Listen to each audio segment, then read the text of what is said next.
The rain hadn't stopped all day. It was one of those slow, steady downpours that made the whole city feel like it was holding its breath. I stood under the awning of a little coffee shop on 7th Street, shaking the water from my coat, when I saw her. She was sitting alone by the window, one hand curled around a mug, the other tracing invisible shapes on the fogged glass. Her hair was damp, like she'd walked through the storm without caring, and her eyes, there was something in them. Not sadness exactly, more like someone who had just heard news they didn't know what to do with. I almost kept walking. Almost. Instead, I pushed the door open, and the bell above it let out a tired chime. She looked up. Our eyes met for less than a second, but it was enough to see the flicker of recognition. We'd met once before, briefly, but I hadn't expected to see her here. "Mind if I sit?"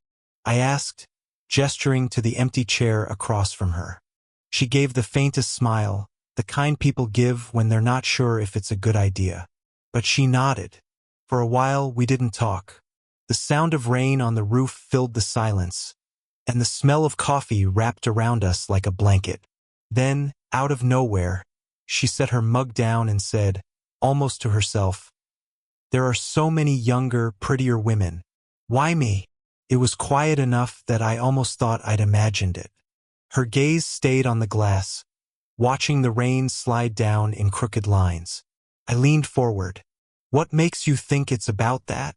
She finally looked at me, and there was something raw there, unguarded. "Because it always is," she said. "People don't choose someone like me unless they've run out of options." The way she said it wasn't bitter, just certain, like it was a truth she'd learned the hard way. I shook my head. "It's never too late." Her eyes narrowed a little, studying me like I was a puzzle she wasn't sure she wanted to solve. "Too late for what?" "To matter," I said. "To be chosen for who you are, not who you were." Something shifted in her expression, like I touched a place she'd kept hidden. But before I could say more, the door opened again and a gust of wind sent rain scattering across the floor. A tall man in a gray coat stepped in. He scanned the shop once, then his eyes landed on our table. His jaw tightened. "Do you know him?" I asked. She didn't answer right away. She gripped her mug so tightly her knuckles went white. Then she whispered, "Not anymore." The man's gaze didn't leave her as he walked closer. The air between us seemed to thicken. "I should go," she murmured, starting to rise. "Wait," I said, reaching out to stop her. My fingers brushed hers, and I felt the tremor in her hand. Her eyes darted to mine, full of something. Fear? Regret? The man stopped beside our table. "We need to talk," he said. His voice was low, but there was an edge to it. She froze. I glanced between them, my mind racing. "Is everything okay?" Neither of them answered. The rain outside kept falling, the steady rhythm somehow louder now.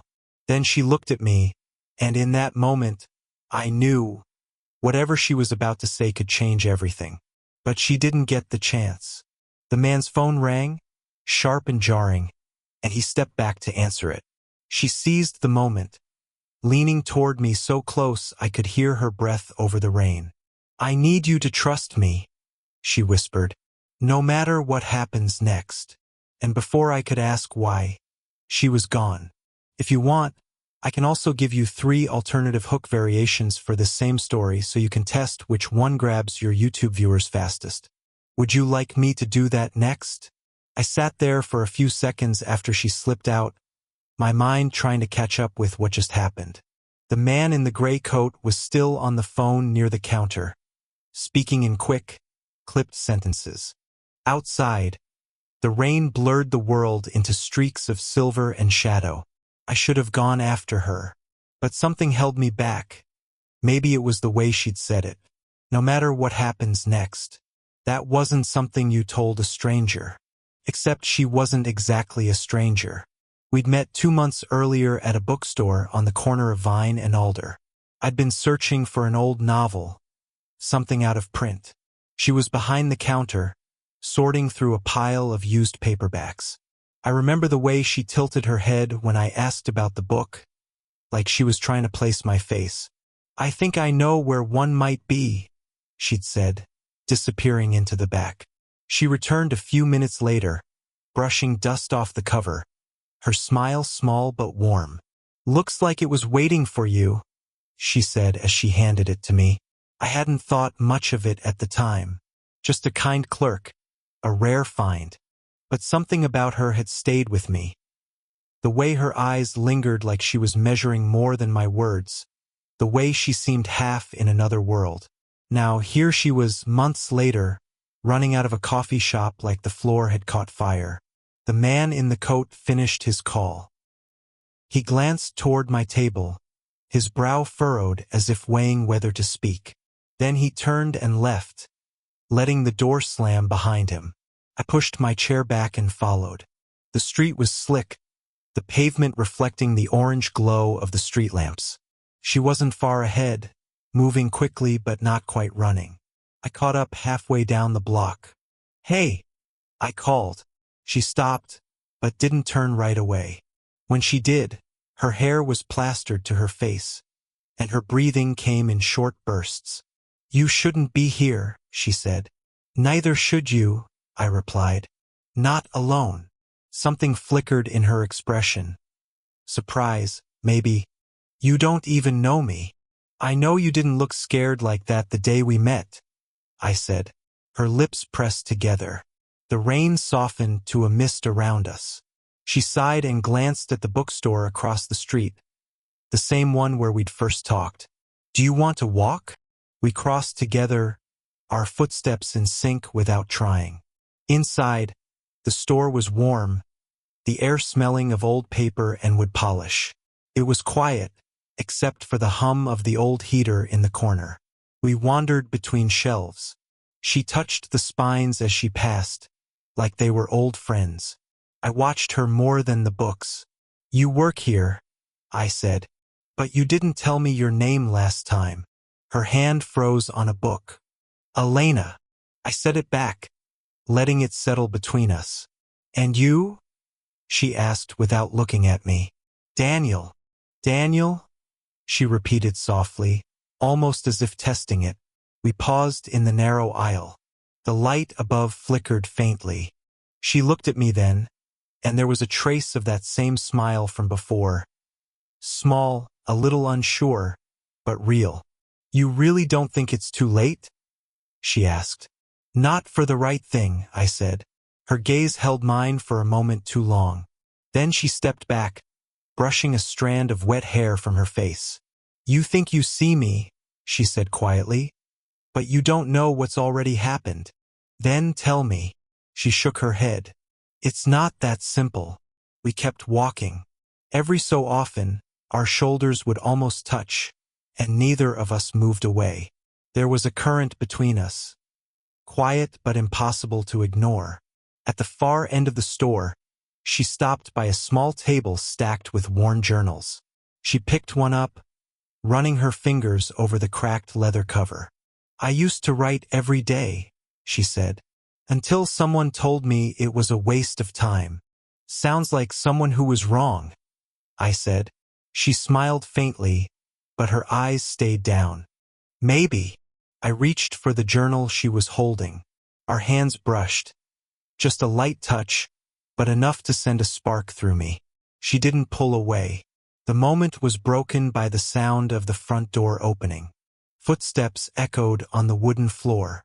Elena tensed immediately, her grip on the journal tightening. I glanced toward the entrance. The man in the gray coat was back. He stood there, scanning the store, his eyes locking on us in seconds. Elena slipped the journal back onto the table and leaned close to me. "Don't say anything," she whispered. "Why?" I murmured. Her eyes didn't leave his. "Because I'm not ready for you to choose yet." Before I could ask what she meant, the man started walking toward us. Slow, deliberate steps that made the space between each heartbeat feel longer. The air in the store felt heavy, the hum of the heater drowned out by the sound of those footsteps. And in that suspended moment, I realized whatever was going on, I was already in the middle of it. The man in the gray coat stopped just a few feet away, his eyes never leaving Elena. I could feel the tension hanging thick in the air, like we were all waiting for a signal, for something to break the silence. "Elena," he said, his voice low but firm. She didn't answer right away. Instead, she glanced at me, and in that look, there was a flash of something raw, fear mixed with a silent plea.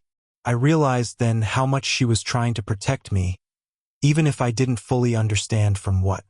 "I need to go," she whispered, stepping closer to me. "Stay," I said, gently but with an edge I didn't expect in my own voice. Her eyes searched mine, uncertain. "Daniel?" "I'm not going anywhere," I interrupted. The man in the coat shifted, the muscles in his jaw tightening. He glanced between us like we were caught in something he wanted no part of. "Daniel," Elena said again, this time with a little more urgency. "It's not safe." I shook my head, stepping just enough so our shoulders touched. "Safe or not, I'm here now. You don't have to face it alone." She swallowed hard. Her breath caught in her throat, and suddenly, the strong, quiet woman I'd been drawn to seemed fragile, like she was holding back a storm inside. "I wish it were that simple," she murmured. He cleared his throat, and the tension snapped back. "Elena, we don't have much time." She turned to face him fully now. "Not here," she said. "Please." His eyes flicked to me again, a warning in their depths. Then he nodded reluctantly and stepped back toward the door. As soon as the door closed behind him, Elena let out a shaky breath. "I'm sorry," she said, almost like she was apologizing to herself as much as to me. "Don't be," I told her. "I want to understand. If you want to talk." She looked away for a moment, staring out the rain-streaked window. "It's complicated." I waited. I didn't push. After a long pause, she turned back to me. "I didn't choose this life, or whatever it is I'm running from." Her voice dropped, and I leaned in closer, trying to catch every word. "There was someone once," she said. "Someone who promised things would be different. But people change. And sometimes, you have to make choices you never thought you would." I reached out and gently touched her hand. It was warm but trembling. "What choices?" I asked softly. She pulled her hand back, but didn't move away. "Leaving things behind, trusting the wrong people, believing that love was enough." Her eyes glistened with something close to tears, but she blinked them back. "I thought I was strong," she said, "but I was just scared." For a moment, the only sound was the soft hum of the heater and the distant tapping of rain against the windows. "I don't know what to do anymore," she admitted, her voice barely above a whisper. I didn't have any answers, but I did have a sudden, fierce need to protect her. Not from the rain, not from the past, but from the loneliness she carried inside. "Elena," I said gently, "you're not alone." She looked at me, really looked, like she was searching for a lifeline. And maybe, just maybe, she found one. A small smile curved her lips, fragile but real. "Why do you care?" she asked suddenly, a hint of vulnerability slipping through. I hesitated, then shrugged. "Maybe because I've been waiting for a reason to believe in something again." Her eyes softened, and for a second, the weight between us lifted, like we were two broken people finding something to hold on to. But then the moment cracked. Her phone buzzed sharply on the table, breaking the fragile quiet. She glanced at the screen and then back at me, her smile faltering. "It's him," she said, voice tense. "Who?" I asked, heart pounding. "The man in the coat. He's not just some stranger. He's part of the reason I can't just walk away." I wanted to ask more, but she shook her head. "Not yet," she said. "Not until I know it's safe." We sat there in silence, the rain outside steady and unrelenting. I could feel the questions piling up. What was she running from? What did that man want? And most of all, why had fate thrown us together in this moment? But some answers would have to wait. Because sometimes, the most dangerous thing isn't what's chasing you, it's what you don't say. And in the quiet between us, I realized we both had secrets that could either tear us apart or bring us closer than either of us dared to imagine. Would you like me to continue with the next part where the stakes get even higher? The rain had slowed to a gentle drizzle by the time we left the bookstore. The streets glistened under the street lamps, reflecting gold and silver pools on the pavement. Elena pulled her coat tighter around her, but I could still see the tension in her shoulders, the way her eyes darted to every shadow. "Let's walk," I said softly, not ready to let the night end. She hesitated, then nodded. Side by side, we moved down the quiet street, our footsteps a steady rhythm against the soaked sidewalk. "I want to tell you everything," Elena said after a while, her voice low, "but I'm scared." I glanced at her, catching the flicker of vulnerability that peeked through her guarded expression. "You don't have to be afraid here." She smiled faintly, but it didn't reach her eyes. "What if it changes things? What if I lose you before I even get to hold on?" The honesty in her words hit me harder than I expected. I stopped walking and looked at her, the mist swirling between us. "You won't lose me," I promised. "Not unless you want to." Her gaze held mine, and for a moment, the world around us seemed to hush. The distant hum of the city, the soft patter of rain on leaves, even the flickering streetlight above seemed to wait. I took a small step closer. "I'm here, whenever you're ready." She bit her lip, her eyes shimmering. "It's just, the past doesn't stay buried. And the man you saw, he's not just a threat. He's part of a story I can't rewrite." I reached out, brushing a wet strand of hair from her face. The rain had left tiny droplets on her cheek, glistening like fragile jewels. "Then let me help you write the next chapter," I whispered. Her breath hitched. We stood inches apart, the quiet tension stretching between us like a fragile thread. But before either of us could say more, her phone buzzed again, breaking the spell. She glanced at the screen and then back at me, the smile slipping away. "Always him," she muttered, slipping the phone into her pocket. The city lights blurred through the mist, and I realized how much was left unsaid. About who Elena really was, about what danger followed her, and about the quiet space growing between us. We continued walking, but the silence was heavier now, filled with questions neither of us dared to ask aloud. At a small park bench, she stopped and sat down, pulling her knees close. "Daniel," she said, voice trembling, "why do you stay? You don't know the truth about me." I sat beside her, close enough to feel the warmth of her body through the damp fabric. "Maybe I want to." Her eyes met mine, searching. "What if the truth scares you away?" "Then I'll face it," I said simply. A long pause. The only sounds were the whisper of wind through the trees and the faint drip of rain from leaves. Then, almost inaudible, she confessed, "I'm tired of running." Her vulnerability cracked something open inside me. I reached for her hand, holding it gently. "We don't have to run anymore," I said. She looked down at our hands, then back at me, and the tension between hope and fear wavered in her eyes. "Daniel," she began, then stopped, swallowing hard.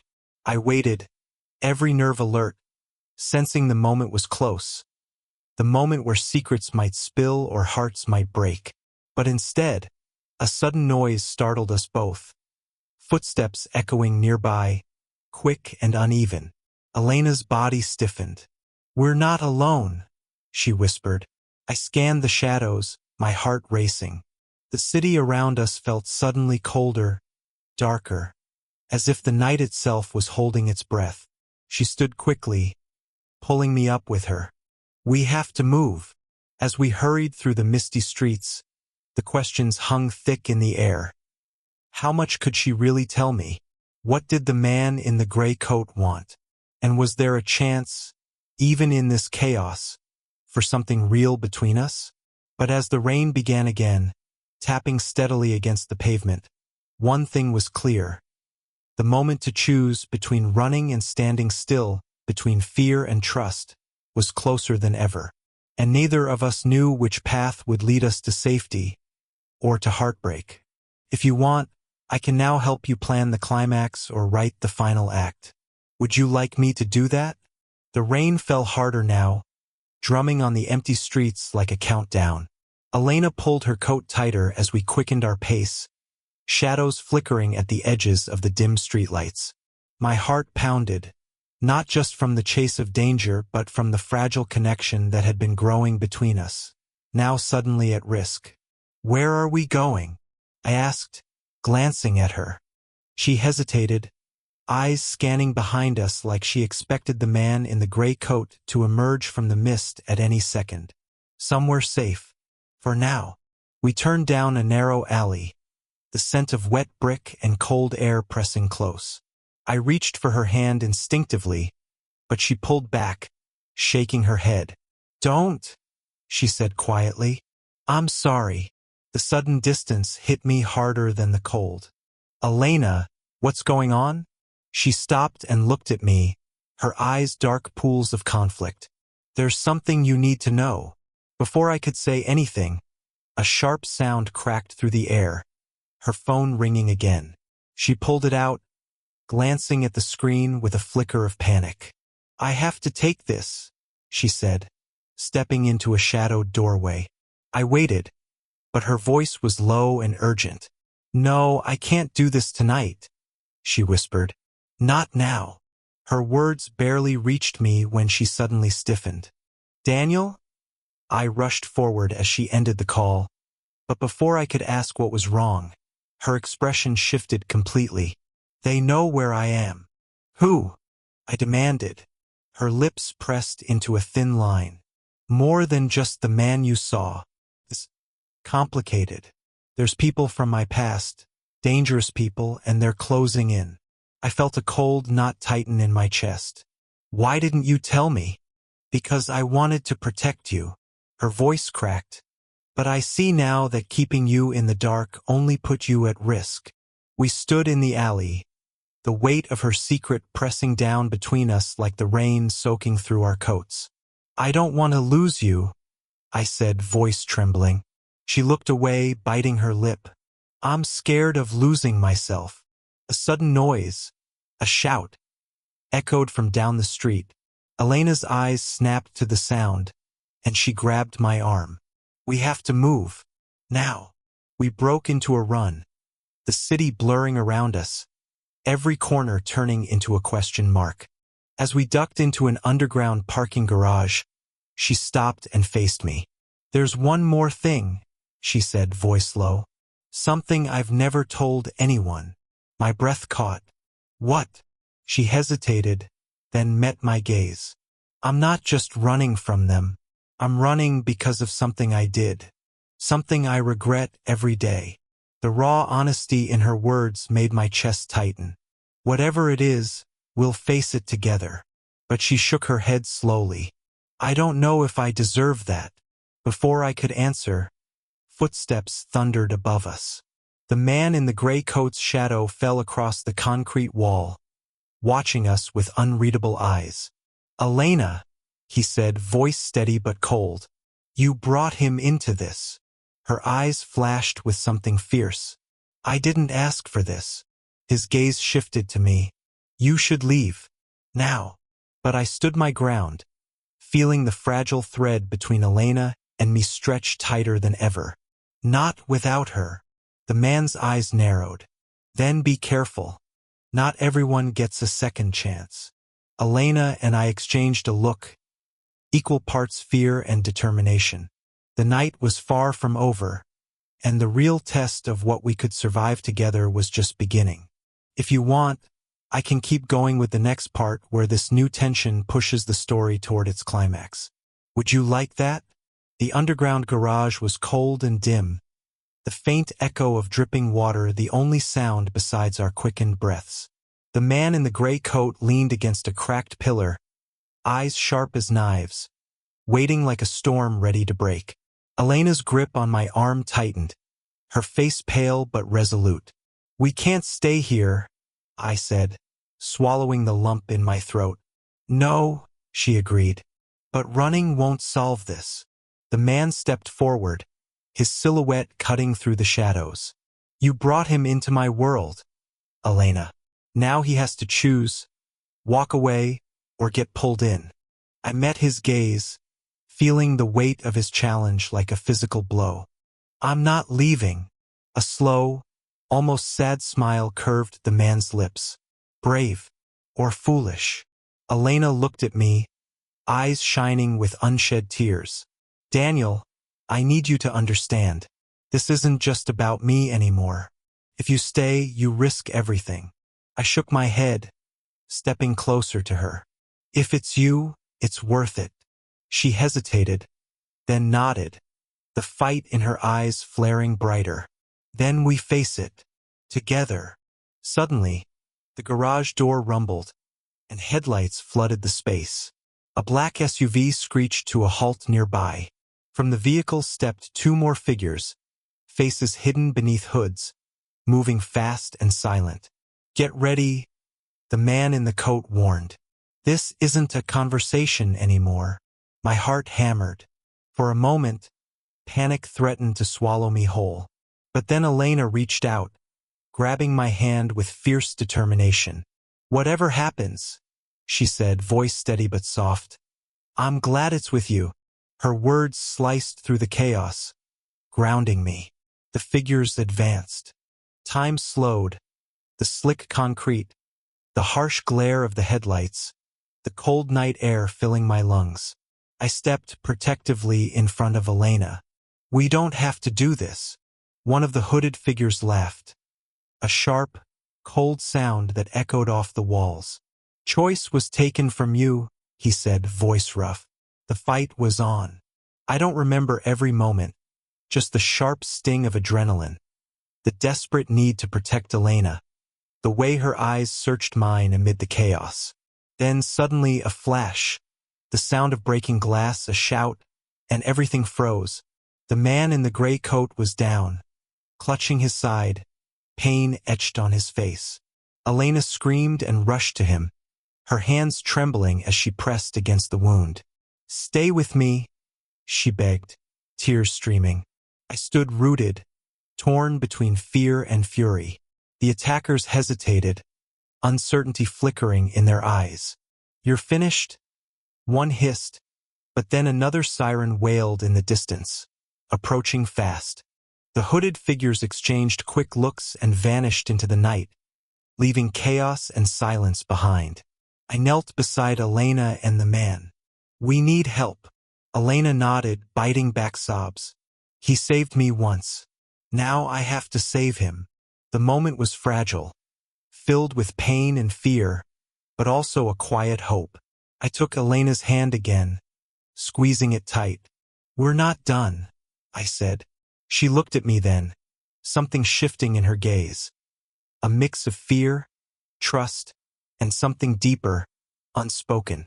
But before we could say more, the man in the coat's eyes flickered open. "Daniel," he rasped. I leaned closer, heart pounding. "Protect her," he said, voice barely a whisper. "No matter what." And as the sirens grew louder, lighting up the dark garage, I realized that whatever came next, this night would change us forever. "Would you like me to help you write the resolution or ending next?" The flashing lights of the ambulance painted the cracked concrete walls with bursts of red and blue as paramedics rushed in. Elena never left the man in the gray coat's side, her hands steady as she pressed a cloth against his wound, whispering something I couldn't catch.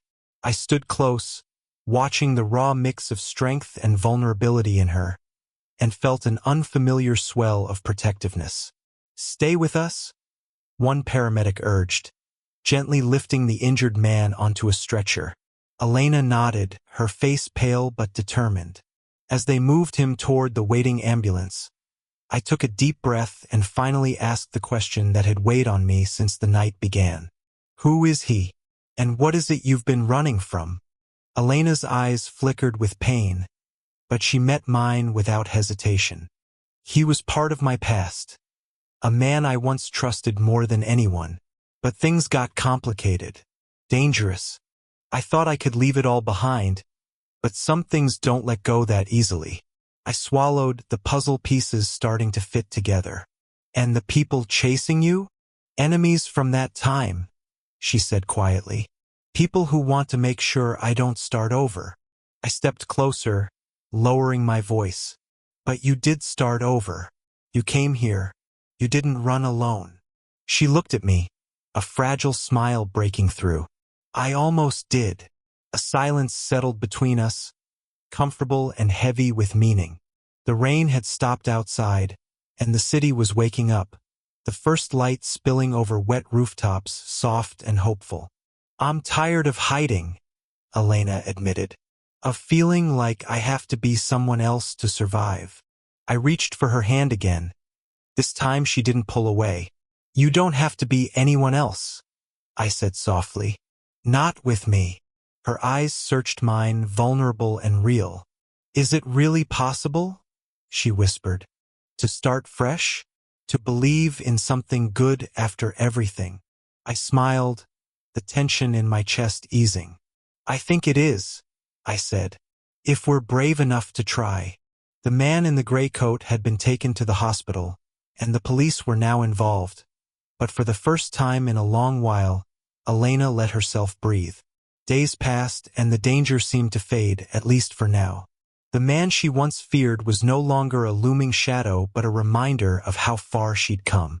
We met again under the same street lamp where it had all started, the rain gently falling like a soft promise. Elena, I said, pulling her close, there's no perfect moment for this. But I can't wait any longer. Her breath hitched, eyes wide.